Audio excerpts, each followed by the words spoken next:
We were on compound of phosphorus.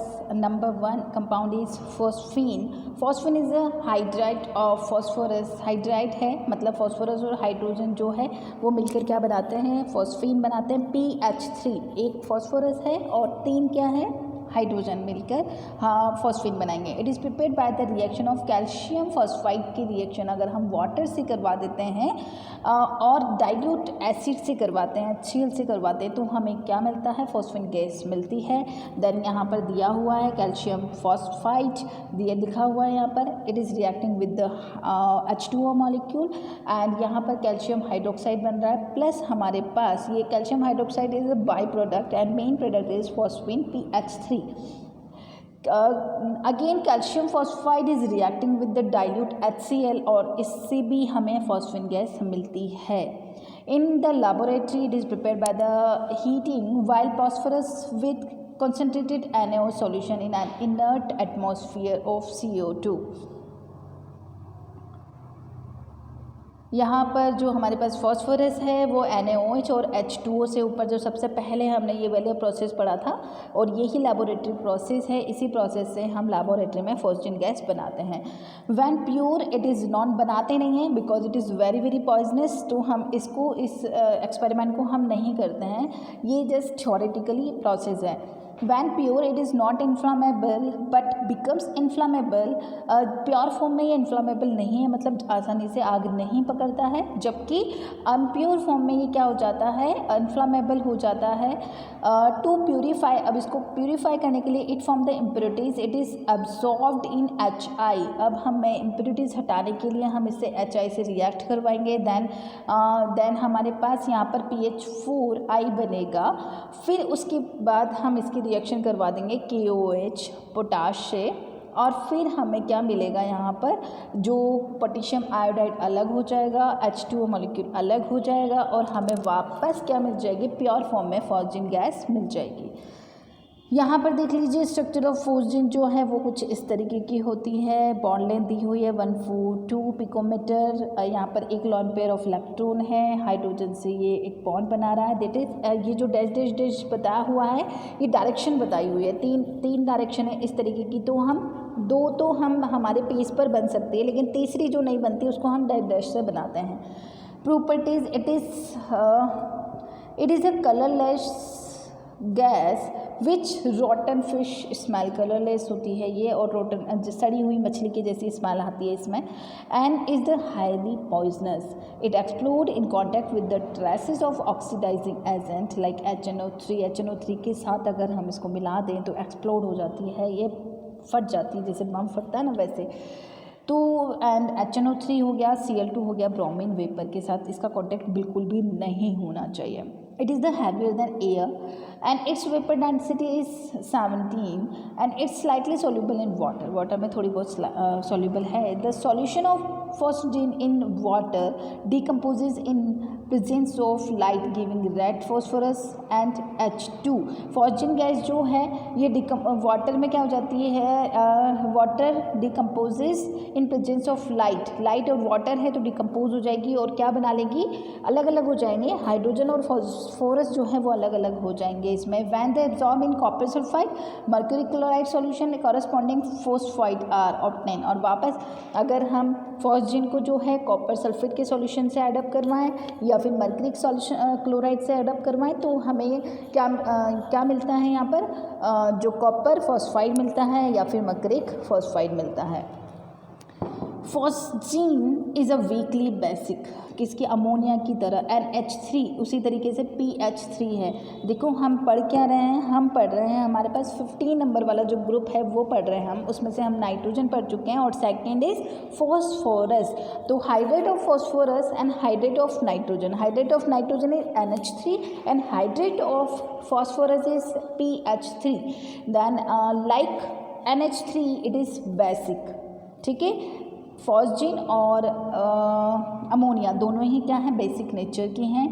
Gives phosphonium compound with acid, for example PH3HBr, मतलब ये base की तरह react कर रही है और HBr it is a acid और ये यहाँ पर PH4Br बनाएगा. फॉस्फोनियम ब्रोमाइड बनाएगा, ठीक है। उसी तरीके से जैसे कि वो क्या बना रहा था, NH4Cl NH4Br ammonium chloride ammonium bromide बना रहा था। अब यूजेज जो है, spontaneous combustion of the phosgene is technically use in homes signal containers containing, ये देखो इसका होम्स सिग्नल एक नया नाम आया है। इसका मतलब जो है वो फोस्जीन जो है अगर वाटर में गिर जाती है तो एकदम से ब्लास्टिंग, मतलब वाटर पानी में आग लगने वाला सीन होता है। तो इसको हम यूज़ करते हैं इसका जो ये जो सी में जो जहाज़ वगैरह चलते हैं वहाँ पर इसका यूज़ किया जाता है सिग्नल देने के लिए। Containers containing calcium carbide and calcium phosphide are pierced and thrown in the sea. जो कैल्शियम कार्बाइड होता है और कैल्शियम फॉस्फाइड जो होता है इसका कुछ मटेरियल जो है वो कहाँ गिर जाता है, समुद्र में गिर जाता है और वहाँ पर विस्फोट हो जाता है एक बड़ा सा, और ये आग जो है वो दूर से दिखाई दे जाती है। तो पता लग जाता है कि यहाँ पर क्या है, कोई ना कोई जो वाटर ट्रांसपोर्ट है वो प्रेजेंट है। When the gases evolve burn and serve as a signal, it is also use in smoke screens में भी इसका यूज़ किया जाता है। फॉस्फोरस हैलाइड, अब हम बात करते हैं यहाँ पर, अभी हमने बात की थी फॉस्फोरस हाइड्राइड की, अब हम बात कर रहे हैं यहाँ पर फॉस्फोरस हैलाइड की। Means phosphorus will react with the halides, और ये फॉस्फोरस हैलाइड बनाएगा। लाइक वहाँ पर क्या बनाया था हमने PX3 कंपाउंड, मतलब फॉस्फोरस, और X मतलब FClBrI।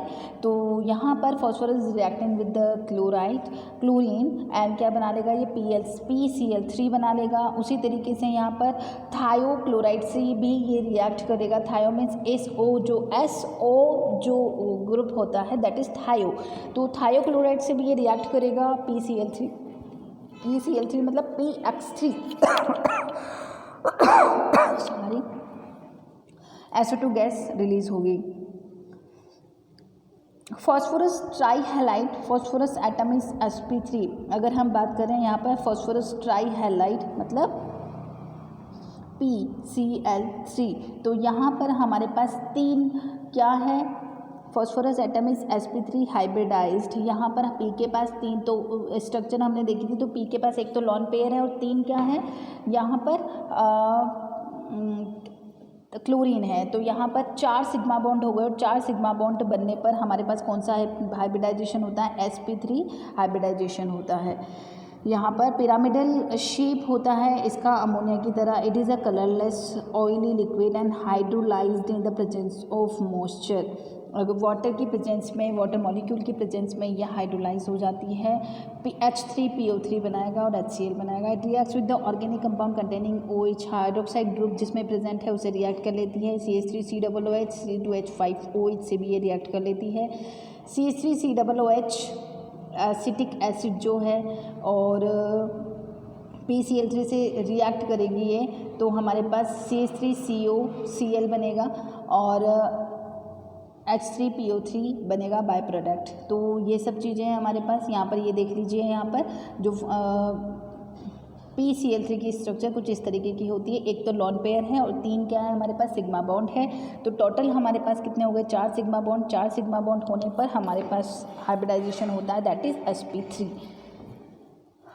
अब आता है हमारे पास PX5 कंपाउंड। 2 तरीके के कंपाउंड बनाता है फॉस्फोरस हैलाइड के साथ, PX3 और दूसरा है PX5। मतलब यहाँ पर हैलाइड जो एटम्स हैं वो कितने हैं, 5 हैं फॉस्फोरस से जुड़े हुए। फॉस्फोरस जो है वो pentachloride is prepared by the reaction of white phosphorus with excess of dry chlorine की रिएक्शन हम फॉस्फोरस से करवाएंगे तो हमें PCl5 मिलेगा। It can also prepared by the action of SO2Cl2 on phosphorus, तब भी हमें क्या मिल जाएगा, PCl5 मिल जाएगा। प्रॉपर्टीज जो है वो sp3d, इसका हाइब्रिडाइजेशन ऊपर वाले का कौन सा था, PX3 या PCl3 का तो था sp3 था, जबकि इसका कितना है PCl5। मतलब हमारे पास यहाँ पर 5 क्लोरीन है, तो 5 क्लोरीन होने पर हमारे पास 5 सिग्मा बॉन्ड प्रेजेंट है, और 5 सिग्मा बॉन्ड प्रेजेंट होने पर हमारे पास जो हाइब्रिडाइजेशन होता है that is sp3d hybridisation.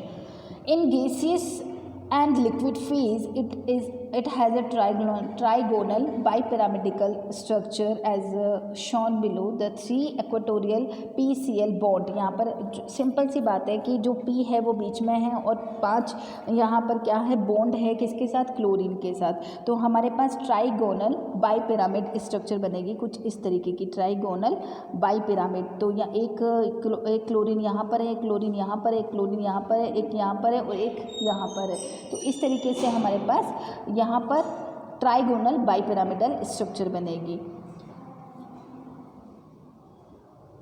While the 2 axial bond are longer than equatorial bond, कुछ बॉन्ड जो है वो सारे इक्वल नहीं होते हैं, अलग अलग होते हैं। This is due to the fact that the axial bond pairs suffers more repulsion as the compare to the equatorial bond. यहाँ पर बॉन्ड लेंथ डिफरेंट होने की वजह से रिपल्शन भी अलग अलग होता है। नेक्स्ट आता है हमारे पास oxo acid of phosphorus. Oxo acid मतलब ऑक्सीजन, फॉस्फोरस के साथ ऑक्सीजन भी है और हाइड्रोजन भी है, उसको हम बोलते हैं oxo acids. Oxo acid of phosphorus की हम बात करें तो phosphorus form a number of oxo acids.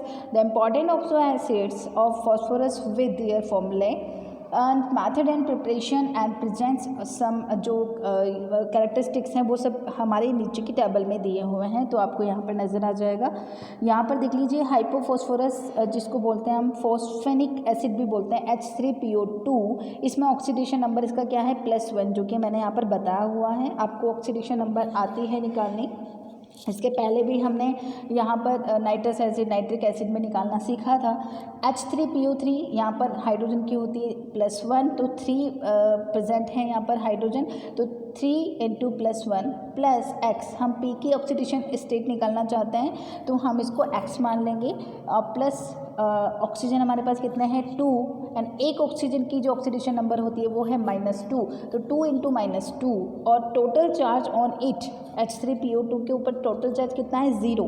तो हमारे पास यहाँ पर इसको सॉल्व करेंगे तो हमारे पास कुछ इस तरीके की स्ट्रक्चर बनेगी। तो इसकी जो हमारे पास ऑक्सीडेशन नंबर आएगी वो कितना आएगा +1। आप खुद निकालें इसको तो आपको पता लग जाएगा। यहाँ पर 1 POH बॉन्ड है और 1 PO बॉन्ड है और 2 PH बॉन्ड है स्ट्रक्चर में इसकी।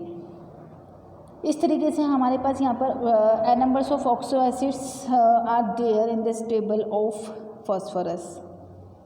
इनकी स्ट्रक्चर भी दी हुई है यहाँ पर। ऑर्थोफॉस्फोरिक एसिड की है जिसकी H3PO4 है, और पायरोफॉस्फोरिक एसिड है, ऑर्थोफॉस्फोरस एसिड है, हाइपोफॉस्फोरस एसिड है, ये सब इनकी स्ट्रक्चर है जिसमें कि आपको बॉन्ड भी पता लग जाएगा।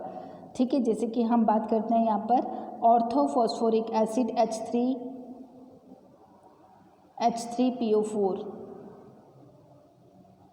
H3PO4 में 2 POH 1 PH एंड 1 PO। तो यहाँ पर इसमें देख लीजिए आप,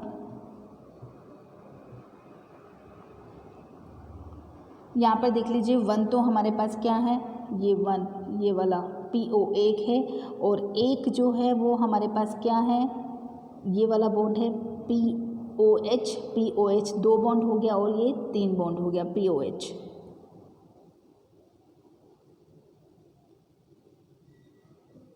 अब आता है हमारे पास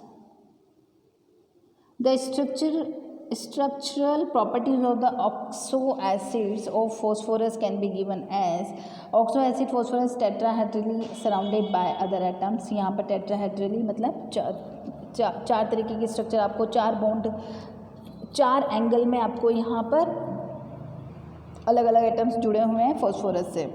all these atom content PO, जैसे फॉस्फोरस जो है वो O भी होगा और उसमें H भी होगा, तो PO बॉन्ड भी प्रेजेंट होगा, POH भी हो सकता है, PH भी कहीं कहीं प्रेजेंट होगा।